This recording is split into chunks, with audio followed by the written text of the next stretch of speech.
हरिओम सनातन podcast में आपका हार्दिक स्वागत है। हम अपनी रामचरितमानस श्रृंखला को आगे बढ़ाएंगे। आज हमारे सामने उत्तरकांड का एक ऐसा अद्भुत प्रसंग है जहां भक्ति के तीन अलग अलग स्वरूप एक साथ प्रकट होते हैं। एक गुरु की प्रार्थना, एक सेवक का समर्पण और एक देवर्षि की स्तुति। बिल्कुल। और हमारी आज की इस गहन चर्चा का उद्देश्य केवल कथा सुनाना नहीं है, बल्कि ये समझने का प्रयास करना है कि ये तीन अलग अलग दिव्य संवाद हमें क्या सिखाते हैं। मतलब एक ज्ञानी गुरु, एक समर्पित सेवक और एक दिव्य गायक। हाँ। इनके माध्यम से हमें आदर्श नेतृत्व और सच्ची भक्ति के मनोविज्ञान के बारे में क्या पता चलता है। ये केवल प्रार्थना और पूजा से कहीं आगे की बात है। आपने बहुत सुंदर भूमिका बांधी। ये प्रसंग वास्तव में आप देखें तो ईश्वरीय संबंधों का एक मास्टर क्लास है। तो चलिए आरंभ करते हैं गुरु वशिष्ठ के उस एक वरदान से जो भक्ति के पूरे शास्त्र को अपने आप में समेट लेता है। तो कथा का आरंभ होता है जब राज्याभिषेक के बाद गुरु वशिष्ठ श्री राम के पास आते हैं और हाथ जोड़कर एक वरदान मांगते हैं। गोस्वामी जी लिखते हैं, नाथ एक बर मांगो राम कृपा करी देहूं, जन्म जन्म प्रभु पद कमल कभू घटई जनी नेहूं। हे नाथ, हे राम, कृपा करके मुझे एक वरदान दीजिए। जन्म जन्मांतर में भी आपके चरण कमलों में मेरा स्नेह कभी कम ना हो। यहाँ सबसे महत्वपूर्ण शब्द है नेह। स्नेह। हाँ, स्नेह, प्रेम, एक गहरा आत्मीय जुड़ाव। ये कोई साधारण मांग नहीं है। यहीं पर यह प्रसंग सच में बहुत रोचक हो जाता है। विचार कीजिए, ये मांग कौन कर रहा है? गुरु वशिष्ठ। वो ब्रह्म ज्ञानी है, त्रिकालदर्शी है, रघुवंश के कुल गुरु हैं। सही बात है। वे चाहे तो क्या नहीं मांग सकते। मतलब त्रिलोक का राज्य, अनंत सिद्धियां या फिर मोक्ष, जन्म मृत्यु के चक्र से पूर्णता मुक्ति, पर वे इनमें से कुछ नहीं मांगते। ऐसा क्यों? एक ब्रह्म ज्ञानी के लिए मोक्ष से बढ़कर प्रेम का क्या महत्व हो सकता है? यह एक बहुत ही गहरा प्रश्न है और यह हमें ज्ञान मार्ग और भक्ति मार्ग के मूल अंतर को समझाता है। देखिए, ज्ञान मार्ग का जो अंतिम लक्ष्य है वो है मोक्ष। हाँ। यानी अपनी पहचान को ब्रह्म में विलीन कर देना। ठीक वैसे ही जैसे कोई नदी समुद्र में मिलकर अपना अस्तित्व खो देती है। ज्ञानी के लिए यह परम आनंद है। पर भक्त के दृष्टिकोण से देखिए। अच्छा। भक्त कहता है, मैं चीनी बनना नहीं चाहता, मैं चीनी खाना चाहता हूं। मोक्ष में तो सेवक और स्वामी का, भक्त और भगवान का भेद ही समाप्त हो जाता है। पर भक्त के लिए तो आनंद ही उस भेद में है, उस रिश्ते में है, उस सेवा में है। क्या अद्भुत तुलना है। तो मतलब वशिष्ठ जी जो ज्ञान के शिखर पर हैं, वो भी उस आनंद को, उस रिश्ते को खोना नहीं चाहते। बिल्कुल। वे कह रहे हैं, मुझे मुक्ति नहीं चाहिए, मुझे भक्ति चाहिए। चाहे मेरा जन्म किसी भी योनि में हो, कीट पतंगे पशु पक्षी कुछ भी बनूं, बस एक अधिकार मुझसे कभी न छीने, आपके चरणों में प्रेम करने का अधिकार। बिल्कुल। ये निष्काम भक्ति की पराकाष्ठा है। ये हमारे आधुनिक लेन देन पर आधारित संबंधों के लिए एक क्रांतिकारी विचार है। आज हर रिश्ते में एक इससे मुझे क्या मिलेगा का भाव छिपा होता है। हाँ, ये तो है। वशिष्ठ जी का वरदान उस पूरी सोच को चुनौती देता है। वे एक ऐसा संबंध मांग रहे हैं जिसका कोई अंत नहीं, कोई लाभ हानि का गणित नहीं, केवल संबंध का शुद्ध आनंद है। यहाँ आध्यात्मिक लाभ स्वयं वो प्रेम ही है। तो इस निस्वार्थ प्रेम की याचना का कृपा सिंधु श्री राम पर क्या प्रभाव पड़ता है? यहाँ से कथा आदर्श नेतृत्व की ओर मुड़ती है। गोस्वामी जी कहते हैं, अस कहीं मुनि वशिष्ठ ग्रह आए, कृपा सिंधु के मन अति भाई, हनुमान भरतादिक भ्राता, संग लिए सेवक सुखदाता। ध्यान दीजिए इस पंक्ति पर, कृपा सिंधु के मन अति भाए। भगवान के मन को ये बात बहुत अच्छी लगी। ये दिखाता है कि निस्वार्थ भक्ति सीधे परमात्मा के हृदय को स्पर्श करती है। और फिर प्रभु का स्वभाव देखिए, सेवक सुखदाता। सेवक सुखदाता। हाँ, वो उस आनंद को अपने तक नहीं रखते, वे उसे बांटना चाहते हैं, क्योंकि उनके सेवकों को सुख देना ही उनका स्वभाव है। और वे उस आनंद को कैसे प्रकट करते हैं, ये भी देखने योग्य है। पुनि कृपालपुर बाहर गए, गज रथ तुरग मंगावत भये, देखी कृपा कर इस सकल सराहे, दिए उचित जिन जिन तेई चाहे। ये केवल दान का दृश्य नहीं है, ये राजधर्म का एक पाठ है। कृपालु श्रीराम नगर के बाहर जाते हैं और हाथी, घोड़े, रथ मंगवाते हैं। पहले वे सकल सराहें यानी उन सभी की प्रशंसा करते हैं। अच्छा। एक अच्छा राजा अपनी संपत्ति का, अपने संसाधनों का मूल्य समझता है और उनकी सराहना करता है, फिर वे दान करते हैं। लेकिन कैसे? दिए उचित जिन जिन तेई चाहे। जिसने जो चाहा उसे वो उचित जानकर दिया। केवल इच्छा नहीं देखी, पात्रता और आवश्यकता भी देखी। मतलब तुलसीदास जी कथा के माध्यम से आदर्श राजधर्म का एक सूत्र दे रहे हैं यथार्थ कि राजा को उदार होना चाहिए, पर विवेक के साथ। उसे अपने संसाधनों का सम्मान करना चाहिए, लेकिन उनसे मोह नहीं करना चाहिए। बिल्कुल सही। तो हमने देखा कि एक भक्त के निस्वार्थ प्रेम की प्रतिक्रिया में राजा का निस्वार्थ दान प्रकट हुआ। अब कथा हमें एक और गहरी स्तर पर ले जाती है, जहां लेन देन समाप्त हो जाता है और केवल सेवा का शुद्ध भाव रह जाता है। हाँ, इस दान कार्य के बाद एक बहुत ही व्यक्तिगत और मार्मिक दृश्य आता है। हरन सकल श्रम प्रभु श्रम पाए, गए जहां शीतल अवराई, भरत दीन निज बसन डसाई, बैठे प्रभु से वहीं सब भाई। इस एक पंक्ति में वेदांत का सार है। हरन सकल श्रम प्रभु श्रम पाई। जो संपूर्ण संसार की थकान हर लेते हैं, वे स्वयं थकान का अनुभव कर रहे हैं। यह भगवान की लीला का सौंदर्य है। यदि ब्रह्म केवल निर्गुण, निराकार और सर्वशक्तिमान बना रहे, तो हम उससे प्रेम का संबंध कैसे स्थापित करेंगे? उसे रिलेटेबल बनाने के लिए उस अनंत को इस सीमित मानव देह की सीमाओं का अनुभव करना ही पड़ता है। यह उनका अभिनय नहीं, यह उनके मानव अवतार की प्रामाणिकता है। अपना उत्तरीय वस्त्र भूमि पर बिछा दिया। हाँ, सोचिए, अभी अभी भगवान श्री राम हाथी घोड़े दान कर रहे थे, पर उनके सबसे प्रिय भक्त ने उन्हें भेंट में क्या दिया? कोई सांसारिक वस्तु नहीं, बल्कि अपने ही शरीर का वस्त्र। हाँ, ये भौतिक बनाम व्यक्तिगत सेवा का एक अद्भुत प्रतीक है। बहुत सुंदर अवलोकन। ये दिखाता है कि भक्ति में भाव का मूल्य वस्तु से कहीं अधिक है, और जैसे ही प्रभु बैठते हैं, सभी भाई सेवा में लग जाते हैं। यह स्वतः स्फूर्त सेवा है, जो प्रेम से जन्म लेती है, आदेश से नहीं। और इस सेवा की पराकाष्ठा हनुमान जी के रूप में प्रकट होती है। मारत सुत्त मारुत करई, पुलक बपुई सुलोचन जल भरई। पवन पुत्र हनुमान जी स्वयं पवन करने लगते हैं, यानी पंखा झलने लगते हैं। हाँ, वे डूब गए हैं कि उन्हें अपने शरीर का भी ध्यान नहीं है।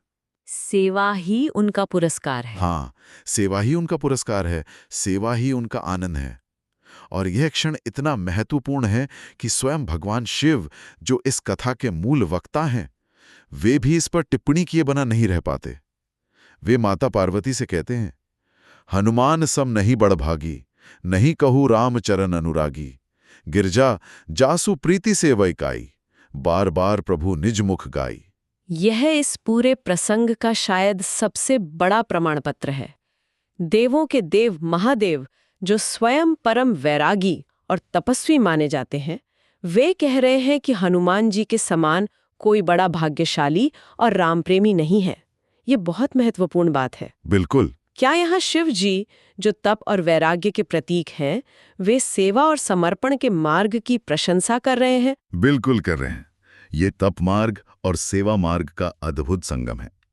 शिव जी इसका कारण भी बताते हैं, क्योंकि हनुमान जी के प्रेम और सेवा की प्रशंसा स्वयं प्रभु श्री राम ने अपने मुख से बार बार की है। वाह! किसी भक्त के लिए इससे बड़ी सिद्धि क्या हो सकती है कि आराध्य स्वयं उसकी भक्ति की सराहना करें। शिव जी यह स्थापित कर रहे हैं कि निस्वार्थ सेवा का मार्ग भी वैराग्य और तपस्या जितना ही श्रेष्ठ और ईश्वर को प्रिय है। तो अब तक हमने देखा ज्ञानी का बौद्धिक समर्पण और सेवक का शारीरिक और भावनात्मक समर्पण। जब प्रेम और सेवा का ये दिव्य दृश्य चल रहा था, तभी उस वातावरण में एक तीसरा आयाम जुड़ता है, कला और संगीत का, भाव और स्तुति का। हाँ, देवर्षि नारद का आगमन होता है। तेहि अवसर मुनि नारद आए, करतल बीन, गावन लगे राम कल कीर्ति सदा नवीन। 50। वे आते ही भगवान की कीर्ति का गान करने लगते हैं, और उस कीर्ति के लिए एक विशेषण का प्रयोग करते हैं, सदा नवीन, अर्थात जो हमेशा नई रहती है। सदा नवीन। हाँ, ये बहुत गहरा विचार है। संसार की कोई भी कहानी, कोई भी संगीत बार बार सुनने से पुराना हो जाता है, पर राम कथा और राम नाम में एक ऐसा जादू है कि आप उसे जितनी बार सुने या गाएं, हर बार एक नया अर्थ, एक नया आनंद मिलता है। वो कभी बासी नहीं होती। और फिर नारद मुनि जो स्तुति आरंभ करते हैं, वो तो भक्ति रस में डूबा हुआ एक दार्शनिक काव्य है। वो आरंभ करते हैं एक याचना से, मामवलोकय पंकजलोचन, कृपावलोकने सोच विमोचन, नील ताम्रस श्याम कामली, हृदय कंज मकरंद मधुपहरी। हे कमल नयन, मुझे देखिए, आपकी एक कृपा दृष्टि सारे शोकों को हर लेती है। ये हर भक्त की प्रार्थना है। और फिर वे जो उपमा देते हैं वो तो अद्भुत हैं। आप नीले कमल के समान श्याम हैं और कामदेव के शत्रु यानी भगवान शिव के हृदय कमल के मकरंद का पान करने वाले भौरे हैं। वाह! इसका अर्थ है कि श्री राम ही वो परम तत्व हैं जिनमें भगवान शिव का मन रमता है। जैसे भौरा रस के लिए कमल में कैद हो जाता है, वैसे ही शिव जी का मन श्री राम में ही डूबा रहता है। क्या अद्भुत कल्पना है। आगे वे उनके रक्षक स्वरूप का वर्णन करते हैं। जातुधान बरूथ बलभंजन, मुनि सज्जन रंजन अघ गंजन, भूसुर शशि नव बूंद बलाहक, अशरण शरण दीन जन गाहक। यहाँ वे प्रभु के सामाजिक और धार्मिक कर्तव्यों का वर्णन कर रहे हैं। राक्षसों की सेना का नाश करने वाले, मुनियों और सज्जनों को आनंद देने वाले, पापों का नाश करने वाले। और अगली उपमा देखिए। हाँ, भूसुर शशि नव बूंद बलाहक, ब्राह्मण रूपी खेती के लिए आप नए मेघों के समान हैं। जैसे सूखी खेती को बादल जीवन देते हैं, वैसे ही धर्म की रक्षा और पोषण ब्राह्मणों के माध्यम से होता है और आप उन ब्राह्मणों के भी रक्षक हैं। आप अशरण को शरण देने वाले और दीनों को अपनाने वाले हैं। बिल्कुल। इसके बाद वे उनके पराक्रम का स्मरण करते हैं, उन लीलाओं का जिन्होंने पृथ्वी को भयमुक्त किया। भुज बल विपुल भार मही खंडित, खर दूषण बिराध बध पंडित, रावनारी सुखरूप भूपबर, जय दशरथ कुल कुमुद सुधाकर। अपने भुजाओं के बल से पृथ्वी का भार हरने वाले, खर दूषण विराट जैसे राक्षसों के वध में निपुण रावण के शत्रु। और फिर अचानक वे इस वैश्विक रूप से हटकर एक बहुत ही व्यक्तिगत बात कहते हैं। क्या? जय दशरथ कुल कुमुद सुधाकर। दशरथ कुल रूपी कुमुदिनी के लिए आप चंद्रमा के समान हैं। जैसे चंद्रमा को देखकर कुमुदिनी खिल उठती है, वैसे ही आपके अवतार से दशरथ का कुल प्रकाशित और आनंदित हो गया। ये उनके लौकिक और अलौकिक दोनों रूपों का सम्मान है। हाँ बिल्कुल। स्तुति आगे बढ़ती है और उनके यश के विस्तार का वर्णन करती है। सुजस पुराण विदित निगमागम, गावत सुर मुनि संत समागम, करुणेक ब्यलीक मद खंडन, सब विधि कुशल कोसला मंडन। आपका सुंदर यश वेद पुराण शास्त्र तंत्र सब में वर्णित है। देवता मुनि संत सभी उसे गाते हैं। आप करुणा करने वाले, झूठे अभिमान को तोड़ने वाले, सर्वकुशल और अयोध्या के आभूषण हैं। और अंत में गोस्वामी तुलसीदास जी का भाव जोड़ते हुए, मानो कलयुग के हम जैसे जीवों के लिए प्रार्थना करते हुए नारद मुनि कहते हैं, कली मल मथन नाम ममताहन, तुलसीदास प्रभु पाही प्रणत जन। यह पंक्ति इस पूरे स्तुति का सार है और विशेषकर हमारे समय के लिए है। कली मल मथन नाम, आपका नाम कलयुग के पापों को मथ डालने वाला है। जैसे दही को मथ कर मक्खन निकाला जाता है, हाँ, वैसे ही आपका नाम हमारे पाप कर्मों को नष्ट कर देता है। और ये ममताहन है, यानी मैं और मेरा के भाव, इस अहंकार और आसक्ति का नाश करने वाला है। और फिर तुलसीदास जी अपनी छाप छोड़ते हुए कहते हैं, हे तुलसीदास के प्रभु, शरणागत की रक्षा कीजिए। इस एक पंक्ति में कलयुग के जीवों के लिए सबसे बड़ा आश्वासन और सबसे सरल साधन बताया गया है, भगवान का नाम। बिल्कुल। इस अद्भुत स्तुति के बाद नारद जी ब्रह्मलोक को प्रस्थान कर जाते हैं। लेकिन कैसे? प्रेम सहित मुली नारद, वर्णी राम गुण ग्राम, शोभा सिंधु हृदय धरी, गए जहां विधि धाम। यहां भी एक बहुत महत्वपूर्ण संकेत छिपा है। वे स्तुति करके चले नहीं गए, वे शोभा सिंधु हृदय धरी गए। अच्छा। वे शोभा के सागर भगवान राम को अपने हृदय में धारण करके गए। कीर्तन और स्तुति का वास्तविक फल यही है कि भगवान का स्वरूप, उनके गुण, उनकी लीला हमारे हृदय में बस जाए। नारद जी का जाना केवल शारीरिक प्रस्थान था, मन से तो वे प्रभु को अपने साथ ही ले गए। आज की इस पूरी चर्चा से एक अंतिम विचार मेरे मन में आ रहा है। बताइए। नारद जी ने प्रभु की कीर्ति को सदा नवीन कहा। हमने आज भक्ति के 3 मार्ग देखे, वशिष्ठ का ज्ञान युक्त प्रेम, हनुमान की कर्म युक्त सेवा और नारद की भाव युक्त स्तुति। इन तीनों में साझा सूत्र वही गहरा व्यक्तिगत प्रेम है। हाँ। तो हम सबके लिए मनन करने योग्य प्रश्न ये है कि हम अपने जीवन में, अपनी साधना में ऐसा क्या करें कि प्रभु का चरित्र और उनकी भक्ति हमारे लिए भी नित्य नई बनी रहे, एक यांत्रिक क्रिया या आदत न बन जाए। ये एक बहुत ही प्रासंगिक प्रश्न है। शायद इसका उत्तर आज की चर्चा में ही छिपा है। जब तक हमारा उद्देश्य स्वयं वो संबंध ही रहेगा जैसा वशिष्ठ जी ने मांगा, तब तक उसमें नीरसता नहीं आएगी।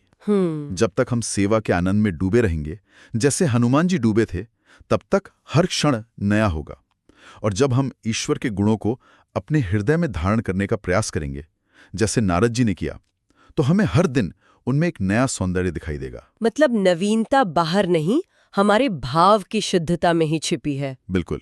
जब भाव शुद्ध होता है तो वही कथा, वही नाम, वही रूप हर दिन एक नए अर्थ और नए आनंद के साथ प्रकट होता है। तो हमें आशा है कि आपको हमारी आज की चर्चा पसंद आई होगी। सनातन धर्म से संबंधित ऐसी ही और चर्चाओं के लिए हमारे चैनल को अवश्य सदस्यता लें। धन्यवाद। जय श्री राम। जय श्री राम।